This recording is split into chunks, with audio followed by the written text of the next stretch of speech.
শুনুন, room number 4 কোন দিকে? ওদিকে বামে গিয়ে তারপর ডানে ঘুরবেন। ওহ, ধন্যবাদ। ঠিক তখনই ভুল করে আমাদের দুজনের স্যুটকেস অদল বদল হয়ে যায়। আরে এটা কি? আমি তো আমার কাপড় এভাবে রাখি না। তুমি কি বলছো?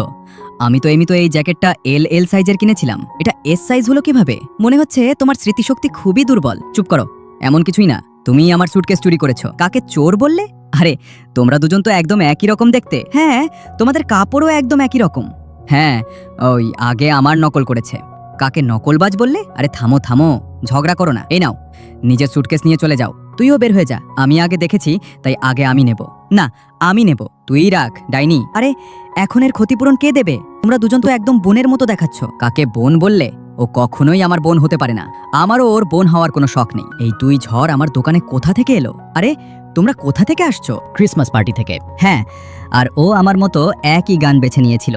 ওর সঙ্গে গেয়ে আমার মাথায় ধরে গেছে। আরে আজও তোমরা একই রকম পোশাক পরেছ। তোমাদের পছন্দও একই, পোশাকও একই। তাহলে তোমাদের মধ্যে পার্থক্যটা কি? পার্থক্য তো আছেই। মায়েরা আর রিয়ার নম্বরের পার্থক্য দেখো। এই দেখো, মায়েরা 10ম হয়েছে আর রিয়া প্রথম। সবাই আমাকে নিয়ে হাসতে লাগলো, তাই আমি সেখান থেকে উঠে চলে গেলাম। মনে হচ্ছে মায়েরার খুব কষ্ট পেয়েছে। আমাকে কিছু একটা করতে হবে। মায়েরা, প্র্যাকটিক্যাল পরীক্ষা খুব কাছে আর তুমি এখনো ঘুমাচ্ছ? তাহলে তুমি এটাই চেয়েছিলে, তাই না? আমরা যেন আলাদা হয়ে যাই। তাহলে তুমি মেনে নিয়েছো যে তুমি আমার চেয়ে কম? এটা কখনোই হতে পারে না। তাহলে মাঠে নেমে আমার সমান নম্বর এনে দেখাও। চুপ করো, এত কঠিনও না। আমি পারবো। এরপর আমি দিন রাত পড়াশোনা করতে লাগলাম, যাতে প্র্যাকটিক্যাল পরীক্ষায় ভালো নম্বর পাই। রিয়া, মায়েরা গত 10 ঘন্টা ধরে একটানা পড়ছে। প্র্যাকটিক্যাল পরীক্ষার ফল বের হয়েছে। শোনার সাহসী হচ্ছে না। ভয় পেও না, আমাদের দুজনের ফল একই হয়েছে। সত্যি? হ্যাঁ, আমরা দুজনই প্রথম হয়েছি। ওয়াও, আমার তো বিশ্বাসই হচ্ছে না। তানিয়া, জানো রিয়া ইচ্ছে করেই একটা প্রশ্নের উত্তর দেয়নি। মানে রিয়া ইচ্ছা করেই এমন করেছে?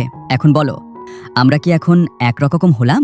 না, এখনো তোমাদের চুলের পার্থক্য আছে। রিয়ার চুল ছোট আর মায়েরার বড়। আরে এসব কি? তুমি কি করলে? এখন বলো, আমি কি একদম মায়েরার মতো লাগছি না? হ্যালো বন্ধুরা। আরে শাকিনাও তোমার মতো চুল কেটেছে? হ্যাঁ, আমি রিয়ার মতো দেখানোর জন্য চুল কেটেছি, আর আমি তোমার মতো দেখানোর জন্য হেয়ার এক্সটেনশন লাগিয়েছি। বন্ধুরা, ভিডিওটি লাইক করুন, চ্যানেলটি সাবস্ক্রাইব করুন আর কমেন্টে অবশ্যই জানান আপনি আপনার বন্ধুকে কতটা ভালোবাসেন।